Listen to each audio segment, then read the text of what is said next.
46 एजेंडों पर निर्णय 46 सबसे महत्वपूर्ण जो निर्णय है, कुछ महत्वपूर्ण निर्णय मैं जानकारी आपको देना चाहता हूँ। ग्रामीण क्षेत्र में निर्बाध संपर्कता हेतु मुख्यमंत्री ग्राम सेतु योजना की स्वीकृति मंत्रिपरिषद ने दी है। आपको जानकारी होगा कि पहले एक मुख्यमंत्री सेतु योजना संचालित थी और कुछ सालों के बाद इसको बंद कर दिया गया था। तब पुनः जो मुख्यमंत्री सेतु योजना की स्वीकृति दी गई है, जिसमें विभिन्न बहुत सारे आवेदन माननीय मुख्यमंत्री के जनता के दरबार में मुख्यमंत्री में आवेदन प्राप्त होते थे। मिसिंग लिंक है, बाढ़ में भी बहुत सारे पुल क्षतिग्रस्त हो गए हैं, बहुत सारे जर्जर पुल भी हो गए हैं, कुछ बहुत सारे पथ बन गए हैं, नए पथ जिनमें पुल नहीं है, और विभिन्न टोलों में संपर्कता हेतु पुल की आवश्यकता है। तो इसके लिए मुख्यमंत्री ग्रामीण सेतु योजना की स्वीकृति दी गई है। इसमें 100 मीटर तक की लंबाई जो है विभागीय स्तर पर ग्रामीण कार्य विभाग इसका निर्माण करेगा, और 100 मीटर से ऊपर पुल निर्माण निगम जो है वह इसको निर्माण करेगा। तो ये सबसे महत्वपूर्ण योजना की स्वीकृति हुई है, मुख्यमंत्री ग्राम सेतु योजना। इसी प्रकार ग्रामीण कार्य विभाग का ही मुख्यमंत्री ग्रामीण सड़क उन्नयन योजना की स्वीकृति दी गई है 33। इसमें आपको जानकारी होगा कि पूर्व में एक मुख्यमंत्री ग्राम सड़क उन्नयन योजना की स्वीकृति दी गई थी, जो एंड ऑफ लाइफ जो रोड्स थे उसका उन्नयन सुदृढ़ीकरण करने का निर्णय लिया गया। अब यह निर्णय लिया गया कि इसी मत से जो भी रिपेयर के लिए जो भी पथ के मेजर रिपेयर्स हैं वह इससे किए जा सकेंगे। इसलिए मुख्यमंत्री ग्रामीण सड़क उन्नयन योजना की संशोधित नियम की स्वीकृति दी गई है। पटना जिला अंतर्गत ये पर्यटन विभाग का प्रस्ताव है 41 नंबर। पर्यटन विभाग को सुविधा हेतु पीपीपी मोड में 3-5 सितारा होटल 5 स्टार होटल के निर्माण एवं संचालन की मंत्रिपरिषद ने पूर्व में स्वीकृति दी थी। यह 2019 में यह स्वीकृति दी थी। यह जो 5 सितारा होटल है, अब उसमें कुछ संशोधन, जो स्वीकृति है उसमें कुछ संशोधन किए गए हैं। पहला संशोधन यह है कि अब ये होटल में हॉस्पिटैलिटी और पब्लिक मार्केट रिटेल सेक्टर, मतलब इसमें मॉल और होटल का मिश्रित रूप से निर्माण किया जाएगा। दूसरा है कि कमरों की संख्या 100 कमरे हैं और पाटलिपुत्र अशोक में कम से कम, बांकीपुर बस स्टैंड और सुल्तान पैलेस में 150 कमरे होंगे। ग्राउंड कवरेज पाटलिपुत्र अशोक में 60% एवं बांकीपुर में और सुल्तान पैलेस में 50% ग्राउंड कवरेज होगा। और लीज और मॉर्गेज की शर्तों में संशोधन हुआ है, और एफएआर जो 4 था उसको बढ़ा के 6 कर दिया गया है। और हाइट जो है वो अनलिमिटेड एयरपोर्ट जोनिंग रिस्ट्रिक्शन के अनुरूप होगी, मतलब जितना भी हाइट किया जा सकता है, लेकिन एयरपोर्ट जोन के अनुरूप होगी। यह 3 होटल आपको जानकारी होगा, तो एक तो है पाटलिपुत्र अशोक, दूसरा है सुल्तान पैलेस होटल जो था, और तीसरा था बांकीपुर। तो 2 होटल तो तोड़ के बनेंगे, अशोक और बांकीपुर बस स्टैंड वाले, और सुल्तान पैलेस वाले को हेरिटेज होटल के रूप में निर्मित किया जाएगा। वो टूटेगा नहीं, उसको हेरिटेज होटल के रूप में उसको निर्मित किया जाएगा। मतलब ये मिश्रित है, मतलब सभी जो होटल होंगे अभी, क्योंकि कमर्शियल वायबिलिटी भी चाहिए, इसलिए कमर्शियल वायबिलिटी के लिए शॉपिंग कॉम्प्लेक्सेस भी होंगे और होटल भी होंगे। पर्यटन विभाग का 40 नंबर बिहार पर्यटन ब्रांडिंग एंड मार्केटिंग नीति 2024 की स्वीकृति दी गई है। इसमें विभिन्न प्रकार के जो टूरिज्म के ब्रांडिंग है, सोशल मीडिया है, लोगो है, एयरपोर्ट है, बस स्टैंड है, जहाँ पे हाईएस्ट फुटफॉल इलाके हैं, कॉफी टेबल बुक हैं, मतलब जहाँ जहाँ आपका टूरिज्म का प्रचार प्रसार होगा उसी का यह प्रचार प्रसार नीति की स्वीकृति दी गई है। नगर विकास आवास विभाग में मुख्यमंत्री समग्र शहरी विकास योजना अंतर्गत 2 नंबर मुख्यमंत्री समग्र शहरी विकास योजना अंतर्गत जो पिछली बार योजना की स्वीकृति दी गई थी, उसमें 2 संशोधन किए गए। एक तो ये जो एडमिनिस्ट्रेटिव अप्रूवल की शक्तियां जो हैं वह निर्धारित की है कि डीएम जो है, जिला पदाधिकारी 1 करोड़ तक की योजनाओं की स्वीकृति दे सकेंगे। प्रमंडलीय आयुक्त है 1 करोड़ से लेकर 2.5 करोड़ तक की योजना की स्वीकृति देंगे। इस योजना में चयन जो होगी, जो समिति होगी, उसमें जिला प्रभारी जो मंत्री हैं वो अध्यक्ष होंगे, स्थानीय विधायक इसके सदस्य होंगे, जिला संबंध जिले के सभी माननीय पार्षद इसके सदस्य होंगे, जिला पदाधिकारी इसके सदस्य सचिव होंगे, पुलिस अधीक्षक इसके सदस्य होंगे, नगर पालिका नगर आयुक्त इसके सदस्य होंगे और बुडुको के जो कार्यपालिका अभियंता हैं वो इसके सदस्य होंगे। तो ये मुख्यमंत्री समग्र शहरी विकास योजना जो है, जो लोकल जो शहरी क्षेत्रों में योजना का संचालन है, उसकी स्वीकृति की का लिमिट और उसकी कमेटी का अप्रूवल हुआ है। कृषि विभाग 38 नंबर, इसमें चतुर्थ कृषि रोड मैप 2023-28 डीपीआर अंतर्गत जो किसानों का उपज का जो मार्केटिंग है, तो किसानों के कृषि उपज का भंडारण है, मार्केटिंग है, विपणन है, मूल्य संवर्धन है, निर्यात है, ग्रामीण हाटों का विकास है। तो इसके लिए अलग से एक निदेशालय, कृषि विपणन निदेशालय का गठन किया गया, मतलब मार्केटिंग के लिए अलग से निदेशालय गठन किया गया। जैसे कि आप जानते हैं कृषि विभाग में बहुत सारे निदेशालय है, हॉर्टिकल्चर है, एग्रीकल्चर है, उसी प्रकार अब कृषि विपणन निदेशालय का भी गठन होगा। वाणिज्य कर विभाग 42 नंबर, बिहार काराधन विवादों का समाधान अधिनियम 2024। ये आपको जानकारी होगा कि बिहार काराधन विवादों समाधान का अधिनियम 2024 में स्वीकृत हुआ था। इसकी लास्ट डेट जो था आवेदन देने की 25/8/2024 थी। अब इसका अवधि विस्तार कर दिया गया है 6 महीने की।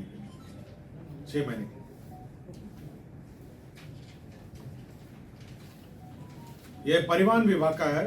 पुराने वाहनों की स्क्रैपिंग को प्रोत्साहन करने के लिए 15 वर्षों के लिए अधिक आयु के स्क्रैप किए जाने वाले वाहनों पर पूर्व से लंबित देनदारी में परिवहन विभाग की अधिसूचना संख्या 6061 दिनांक 28/7/2023 के आलोक में प्रदान की गई जो छूट की अवधि है वो 31/3/2026 तक विस्तारित की गई है। जो स्क्रैपिंग पॉलिसी के अंतर्गत आपको टैक्स कंसेशन दिए जाने थे, अब उसकी अवधि 31/3/2026 तक 26 तक विस्तारित कर दी है। परिवहन विभाग का ही 4 नंबर एजेंडा, बिहार राज्य में निबंधित एवं विभिन्न कारणों से जो टैक्स डिफॉल्टर्स हैं, इसमें इलेक्ट्रिक व्हीकल को बकाया पथकर, हरित कर, एक मुश्त जमा कर, अर्धदंड विमुक्त BS4 को छोड़कर एक मुश्त पथकर जमा करने एवं वाहन व्यवसायियों को बकाया व्यापार तथा अस्थायी निबंधन की फीस में एक मुश्त जमा करने पर उस पर लगने वाले अर्धदंड से विमुक्त और कमी करने के लिए जो पीरियड है उसको 31/3/2025 तक विस्तारित कर दिया गया। जो टैक्स डिफॉल्टर्स हैं, जो विवाद था, उसकी जो अवधि है, जो सेटलमेंट की अवधि है, वन टाइम सेटलमेंट है, वो 31/3/2025 तक विस्तारित कर दिया गया। 2 आवासीय विद्यालय हैं। पहला है कि बिहार अल्पसंख्यक आवासीय विद्यालय योजना बेगूसराय, यह है 37 अल्पसंख्यक विद्यालय बेगूसराय, जिला मौजा, खीरी चक वक्फ बोर्ड की जमीन है। 560 आवासन वाला अल्पसंख्यक आवासीय विद्यालय है। अनुमोदित प्रकलन जो है 50,67,60,60,000 रुपए इस प्रशासनिक स्वीकृति दी गई। दूसरा जो अल्पसंख्यक आवासीय विद्यालय है कटिहार जिला अंतर्गत कटिहार के मौजा सिरनिया वक्फ की जमीन है। 560 आवासन है। 57,17,91,000 का यह अल्पसंख्यक आवासीय विद्यालय की स्वीकृति दी गई है। 35 नंबर एजेंडा, योजना एवं विकास विभाग बिहार द्वारा संचालित कार्यान्वित विभिन्न योजनाओं विकास कार्यक्रमों के ससमय कार्यान्वयन परीक्षण के लिए आउटसोर्सिंग के माध्यम से 350 जूनियर इंजीनियर प्राप्त करने का निर्णय लिया है। इसमें 13,25,73,000 रुपए की स्वीकृति दी गई है। स्वास्थ्य विभाग 28 नंबर एजेंडा, इसमें वित्तीय वर्ष 2017-18 में कोइलवर में आरोग्यशाला, मानसिक आरोग्यशाला का निर्माण किया जा रहा था भोजपुर में। ये 272 बेड का था, अब इसको बढ़ा के 321 कर दिया गया है। इसमें स्कोप ऑफ वर्क में भी संशोधन है और रिवाइज्ड एस्टिमेट अब हो गया है 1,97,26,11,900 रुपए। तो स्कोप ऑफ वर्क में चेंज हो गया है और साथ ही साथ जो बेड है उसमें भी परिवर्तन हो गया है। तो पहले 1 अरब 28 करोड़ का था, अब 1 अरब 97 करोड़ का ये योजना हो गया है। स्वास्थ्य विभाग का 26 नंबर एजेंडा, राज्य योजना अंतर्गत जो डेंटल चिकित्सा महाविद्यालय है और अस्पताल है पैठना रहुई नालंदा में भवन निर्माण के लिए पहले 4 अरब 414 लाख रुपए स्वीकृत थे, अब वो रिवाइज होके 5 अरब 97 करोड़ 78 लाख 13 हजार रुपए स्वीकृत कर दिए गए। ये एडीबी के प्रोजेक्ट सैंक्शन हुए हैं, 3 प्रोजेक्ट्स हैं, 4 प्रोजेक्ट हैं एडीबी के रोड डेवलपमेंट प्रोजेक्ट हैं। ये है 18 नंबर एजेंडा। पहला है बिहार स्टेट हाईवे 4 प्रोजेक्ट है। ये दोरैया इंग्लिश मोड़ असरगंज पथ लंबाई 58.473 किलोमीटर में पुल आरओबी बाईपास निर्माण है। ये 650 करोड़ 50 लाख 98 हजार। मैं पढ़ देता हूँ। दोरैया इंग्लिश मोड़ असरगंज पथ उच्च पथ 84 के 14 किलोमीटर दोरैया बांका से शुरू होकर महत्वपूर्ण स्थान जैसे इंग्लिश मोड़ पुनसिया होते हुए राज्य उच्च पथ 22 के किलोमीटर 12.4 किलोमीटर असरगंज मुंगेर के पास समाप्त होती है। तो ये पहला वाला रोड है। दूसरा रोड जो है यह बिहार स्टेट हाईवे 4 का प्रोजेक्ट है। ये Banganga NH82 Jethian galore बिंदस NH82 पथ लंबाई 41.256 किलोमीटर में पुल पुलिया एवं आरओबी निर्माण सहित उन्नयन एवं सुदृढ़ीकरण कार्य हेतु कुल 361 करोड़ 32 लाख 55 हजार रुपए का है। और यह NH82 Banganga Jethian galore बिंदस NH82 पथ राष्ट्रीय उच्च पथ 82 से 66.150 किलोमीटर राजगीर नालंदा से शुरू होकर महत्वपूर्ण स्थान जैसे जेठियन गैलोर होते हुए राष्ट्रीय उच्च पथ 82 के 17.45 किलोमीटर मानपुर गया के पास समाप्त होती है। एडीबी असिस्टेड प्रोजेक्ट है। यह आरा एकोना खैरा सहार पथ, ये 32.263 किलोमीटर है। पुल पुलिया निर्माण कार्य सहित उन्नयन है। ये 373 करोड़ 56 लाख 18 हजार है। ये आरा एकोना खैरा सहार पथ राज्य उच्च पथ 12 के 1.3 किलोमीटर तेतरिया ग्राम से शुरू होकर महत्वपूर्ण स्थान जैसे इकोना पियानिया अज्ञान होते हुए राज्य उच्च पथ 81 के खैरा ग्राम के पास समाप्त होती है। और चौथा जो पथ है वो है छपरा मांझी दरौली गुठनी पथ 72.183 किलोमीटर पुल पुलिया आरयूबी बाईपास निर्माण कार्य सहित इस 701 करोड़ 25 लाख 89 हजार है। ये छपरा मांझी दरौली गुठनी पथ उच्च पथ 31 के मांझी ग्राम से शुरू होकर महत्वपूर्ण स्थान जैसे दरौली ताजपुर इत्यादि होते राष्ट्रीय उच्च पथ 227A बरहालगंज सीवान पथ के किलोमीटर 4.1 के पास समाप्त होती है। तो 4 ये पथ थे जो एडीबी असिस्टेड प्रोजेक्ट। लोक स्वास्थ्य अभियंत्रण विभाग PHED जो कार्य कर रही है, ये 11 नंबर एजेंडा है। ये इसके सुपरविजन का जो इश्यूज हैं, जो सुपरविजन का इंजीनियर्स चाहिए, ये 350 इंजीनियर्स 1 वर्ष के लिए ये आउटसोर्सिंग के माध्यम से बहाल करेंगे। 13 करोड़ 25 लाख 73 हजार रुपए के दर से। ये 2 केंद्र प्रायोजित जल आपूर्ति योजनाएं हैं जिसका रिवाइज एस्टिमेट हुआ है। पहला है राष्ट्रीय ग्रामीण पेयजल कार्यक्रम जल जीवन मिशन के अंतर्गत मुंगेर जिला के अंतर्गत अत्यधिक फ्लोराइड से प्रभावित खैरा एवं अन्य निकटवर्ती टोला में सतही जल के उपयोग से पाइप्ड जल आपूर्ति योजना 6.224 MLD के निर्माण हेतु 32 करोड़ 29 लाख 50 हजार रुपए मात्र की राशि पर पूर्व से स्वीकृत योजना का द्वितीय पुनरीक्षित 40 करोड़ 82 लाख 11 हजार 700 रुपए पुनरीक्षित योजना की घटनाोत्तर स्वीकृति दी गई। लोक स्वास्थ्य अभियंत्रण विभाग में ही सेम योजना केंद्र प्रायोजित योजना अंतर्गत त्वरित जल आपूर्ति कार्यक्रम के अंतर्गत सब मिशन के अंतर्गत पटना जिला के मनेर प्रखंड कि अत्यधिक आर्सेनिक से प्रभावित 25 ग्रामों के सतही जल के उपयोग से पाइपलाइन जल आपूर्ति योजना 75 करोड़ 54 लाख रुपए, इसका रिवाइज एस्टिमेट अब हो गया 1 अरब 13 करोड़ 80 लाख 47,000 रुपए।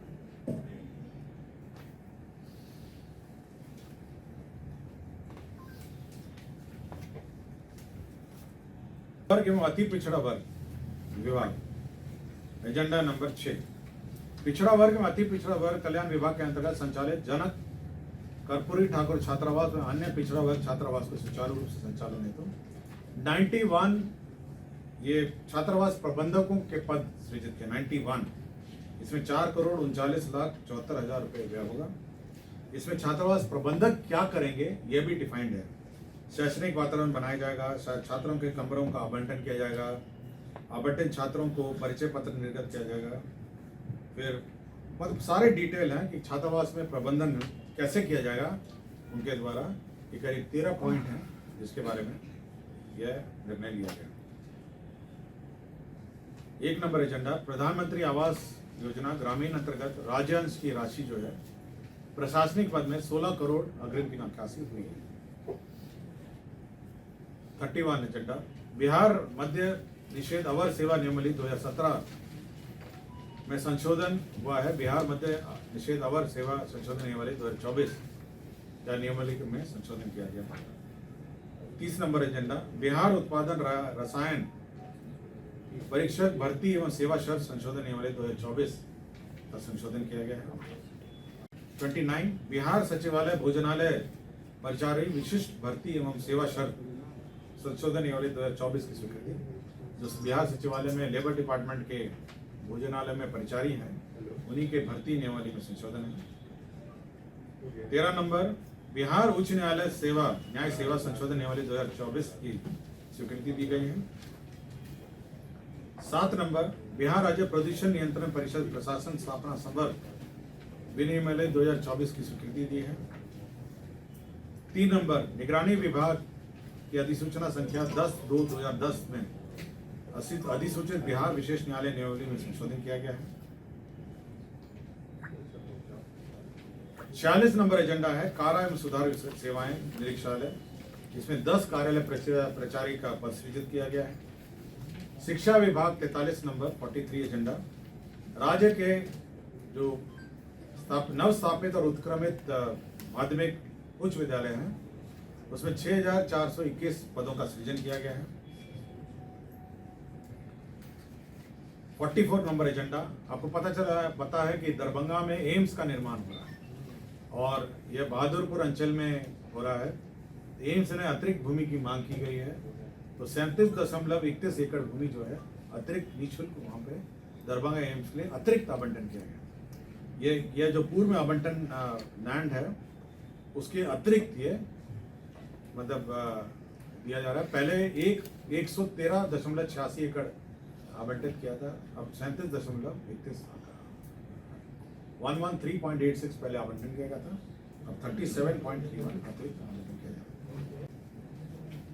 34 नंबर एजेंडा है जल संसाधन विभाग के अंतर्गत बिहार कोसी बेसिन विकास परियोजना में 44 पदों का समायोजन करते हुए आवश्यकता अनुसार 56 पदों का नव सृजन किया। ये कोसी एरिया में कोसी बेसिन में जो प्रोजेक्ट्स हैं उनके लिए किया गया।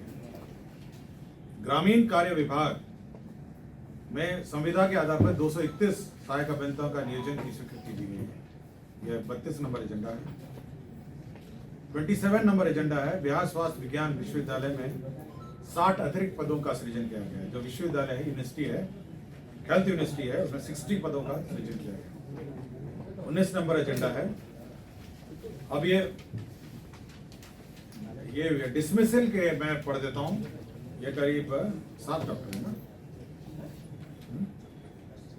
ये डॉक्टर्स का डिसमिसल का है। मैं केवल ये पढ़ देता हूं कि कौन कौन डॉक्टर को डिसमिस किया गया है अनधिकृत उपस्थिति में। डॉक्टर चमकलाल वैद चिकित्सा पदाधिकारी अतिरिक्त स्वास्थ्य केंद्र सिमतुल्ला झाझा जमुई।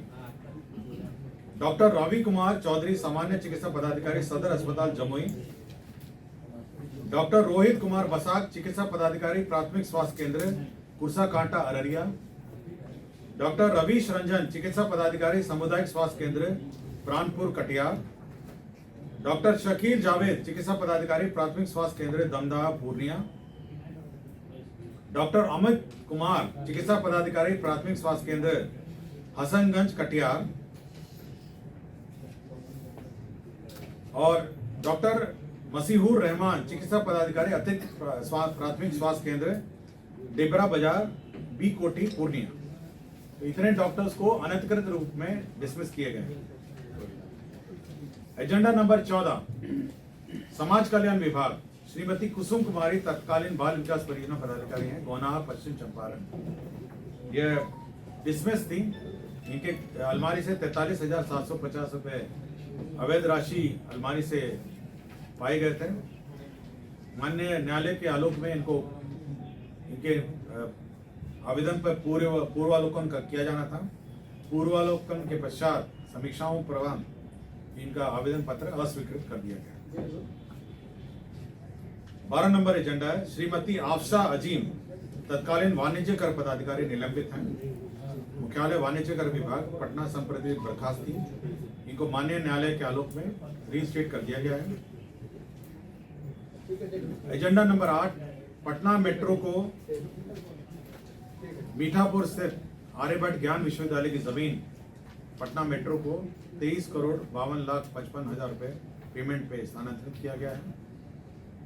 और 45 नंबर एजेंडा है, जो बिहार विधानमंडल के माननीय सचेतक उप मंत्री के बदले राज्य मंत्री का दर्जा दिया गया, जिसमें विधानमंडल नेता, विरोधी दल, संसदीय सचिव, सचेतक एवं सदन नेता, इनमें इनका जो